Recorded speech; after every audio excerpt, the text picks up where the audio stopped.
That's one. He feels bad about himself. He lowers his self-worth. It's not a good reaction. Or the second one is he quits completely and says, well, you know what? I did everything I was supposed to, but I didn't win. And for those of you who don't know the bow tie, it's a simple understanding of the effort required in the beginning of any journey is level 10 for 0 results out. And then it eventually goes from 10-0 to 9-1 to 8-2, 7-3. Next Level Nation, welcome back to another very special, as always, episode of Next Level University, where we teach you how to level up your life, your love, your health, and your wealth. We hope you enjoyed our latest episode, number 1117. We run from the things that remind us of our failures, aka Jeffings. Today, for episode number 1118, the importance of patient persistence. It's a mouthful right there. What does that mean? What does patient persistence mean? I'm fried because we're recording this on Wednesday, and it has already been, I don't even know, maybe 33, 34 hours this week, something like that. More than that. It's been wild. Okay. Big the one. Importance of patient persistence. We're going to be fine. I want you to imagine something.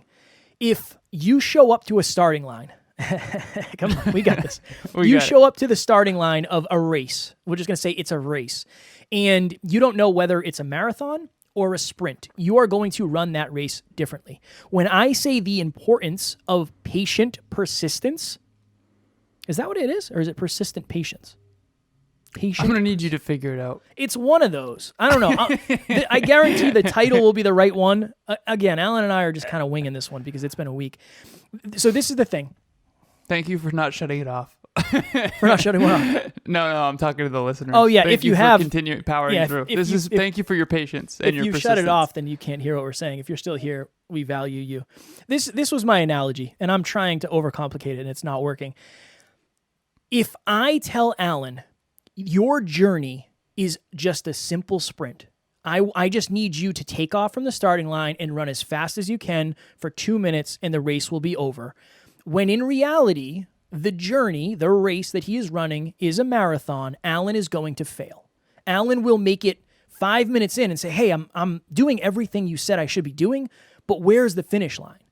Oh no, it's not for another 25 miles.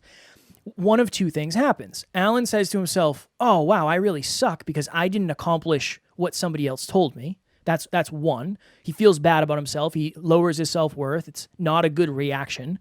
Or the second one is he quits completely and says, well, you know what?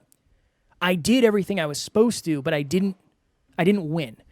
This is my thought on this. I get this from podcasters all the time. I'm a year in and I'm not making any money and I don't know what's going on. You shouldn't be. I always say your results, it's not that your results aren't typical. This is typical. People who make money within the first year, any life-changing amount of money, that's results not typical. If your expectations are off, your experience is off. Your results are off. Your understanding of yourself is off. Your self-worth is off. If somebody said to you it's just a sprint, but it's really the long haul, you're going to... My cat is screaming at me right now to come into this office to party.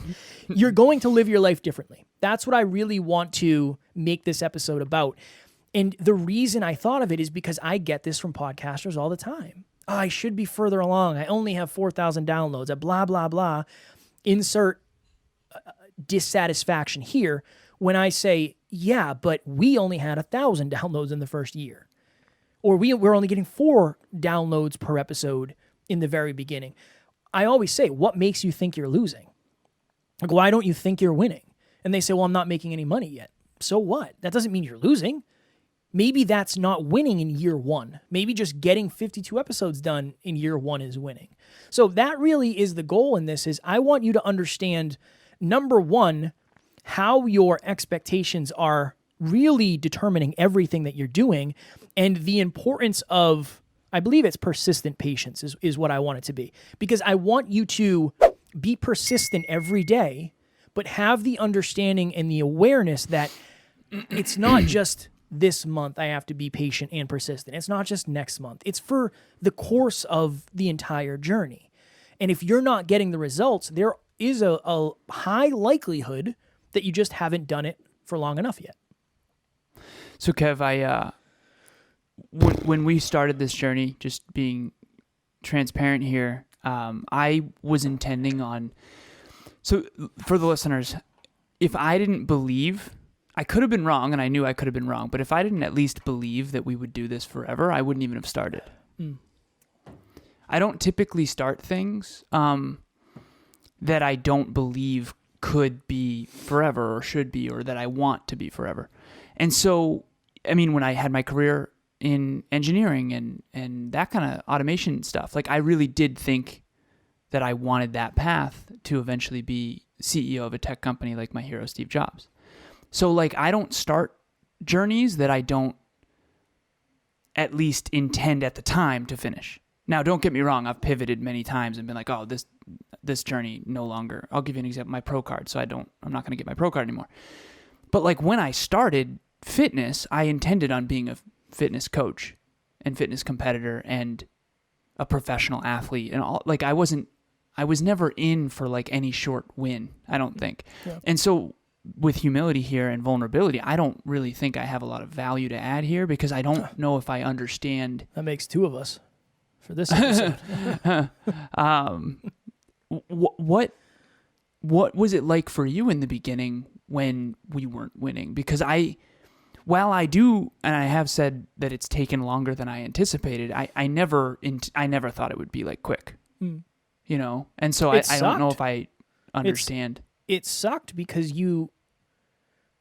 it's almost like, you know, the interesting thing, and this is going to be deep, and I don't mean this with any judgment because this is my experience.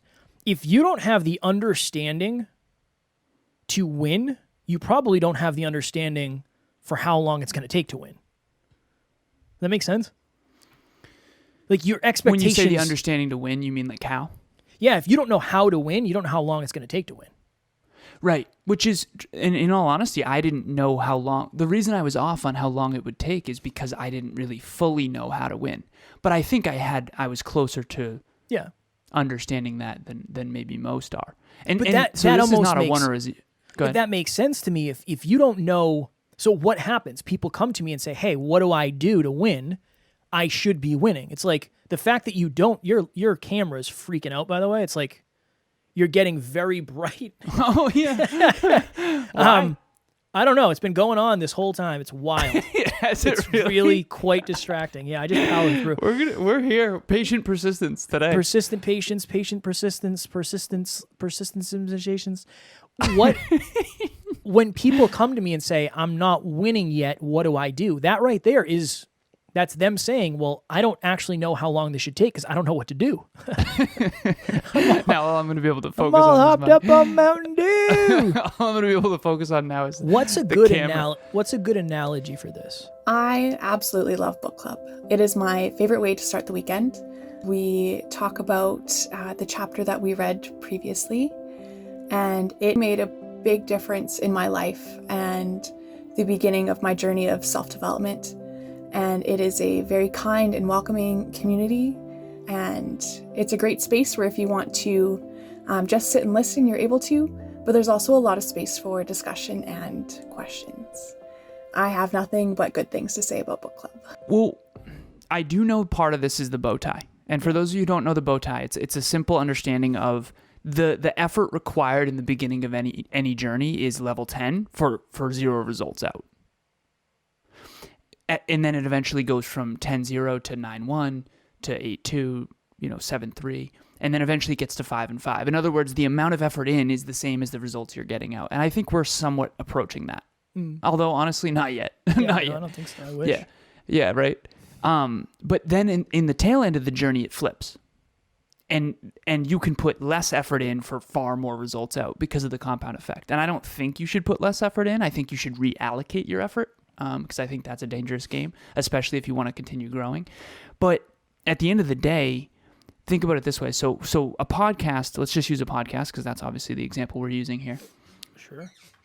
The very first year, we've said this before, had 1,056 listens for the entirety of the first year. We now get that daily. But it's not like we're working, 100 times harder. We're just more effective in less time, usually, maybe not on this episode. But it's the compound effect happening. And so, in a way, if you expect anything to happen quickly, you're kind of gonna be in for a rude awakening. Yeah. And I know that we had this too. I mean, and it's this weird duality though, because how many times have you and I sat down and been like, this is not working. I don't understand. Like, why is this not working? Us having that conversation was predicated on the frustration that came from the disconnect between what we thought would happen and what didn't happen. And so you need to have those frustrations.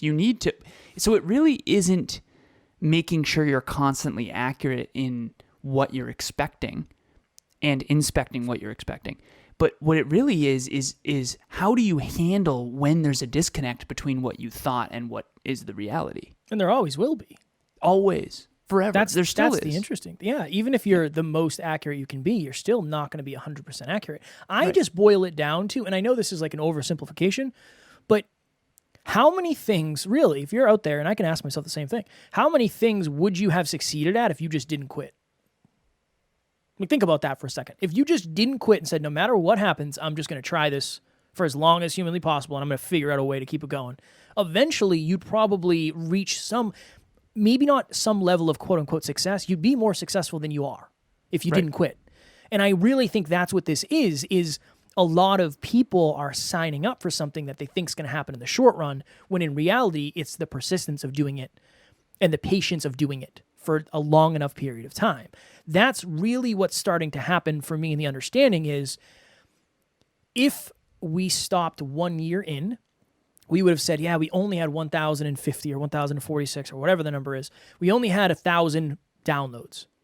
That would be the story. Yeah, we tried that podcasting thing, and I know a bunch of shows that get to like millions of downloads and they make a bunch of money, but we did it for a year. We did a full year, and we only got 1,000 downloads.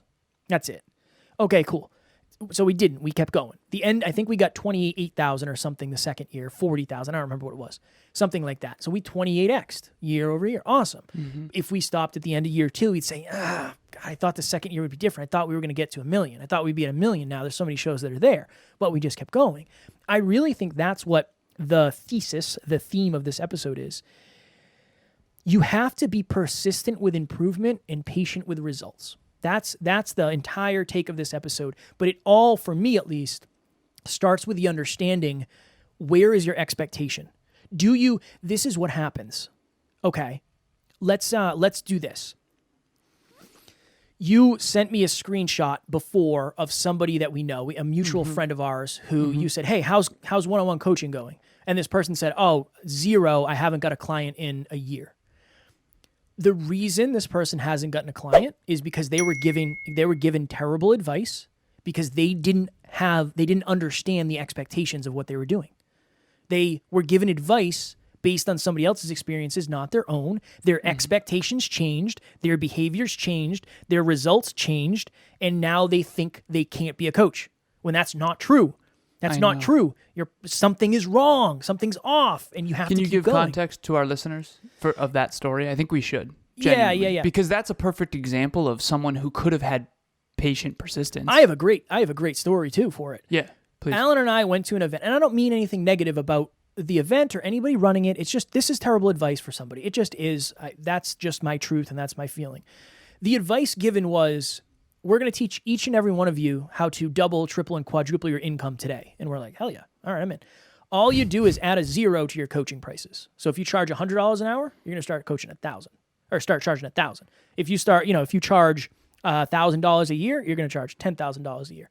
And there was a new coach there who was just getting into entrepreneurship and coaching.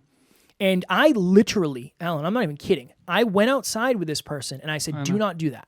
I said, you're not at the point where you can do that. I promise you that's terrible advice. I know it is. I'm certain of it. Don't do that. Yeah. I don't know if this person did. I'm guessing this person probably did. Yeah, she did. I coached her, so she did. Yeah. And this I tried person to say the same thing. this person ended up now is probably very disappointed, probably a hit to confidence, a hit to self-worth. Got a job. Her expectations got thrown off. And when your expectations change, your approach changes. That's like one of my new things is if we're going away, we have to literally go right after this because we have our team call. If you're going away and I say, hey, pack everything you need, what are you going to say next? Alan, we're going away tomorrow. Going? Yeah, okay. Where are we going? We're going to Wisconsin for a speech. Then what do you say? Are we going to bring our podcast equipment? Well, you would say that. At some point, you'd say, how long are we going? Oh, word. Yeah. How long are we going for? Because if you don't ask that, you have your expectations are, we're just going for a day, we're flying there and flying back, are we driving out? Your expectations determine everything when it comes to the result. Yeah. So that's the goal of this episode. Which is why accurate thinking, and I've been on that kick lately, I know we got to go. That's why accurate thinking is so important because it helps you understand that you're not losing as much as it seems in comparison to people who have A, either been doing it longer, or B, are hiding the fact that they're losing too. Yeah. And Kevin and I, hopefully, that was the worst advice ever. I started coaching for free. Same. Right? If I had added a zero to my current pricing, it'd be $1,500 a call. Like, no, on the low end, right? That would be the worst idea in the long, sad history of bad ideas because I would lose every single client. And it's just not sustainable for everybody. So don't take blanket advice from anybody and be patient, stay persistent. I think persistent on improving, patient on results is a very, very powerful saying. And honestly, you should coin that. Coin it, he says. Next Level Nation, we're doing our giveaway. So if you leave us a review, send me a screenshot. We will enter you into a drawing to win a $100 Amazon gift card. If you're the only person who enters it, you're going to win the $100 Amazon gift card. So that's a good way to get some free money. Tomorrow, for episode number 1119, we are going to talk about how we lose hours by not doing things that take us minutes. That is going to be tomorrow's episode. I literally just freestyled that title off the top of my head, so let's hope it does well. As always, we love you, we appreciate you, grateful for each and every one of you, and at NLU, we do not have fans, we have family. We'll talk to you all tomorrow. Please reach out. Thank you for putting up with us here.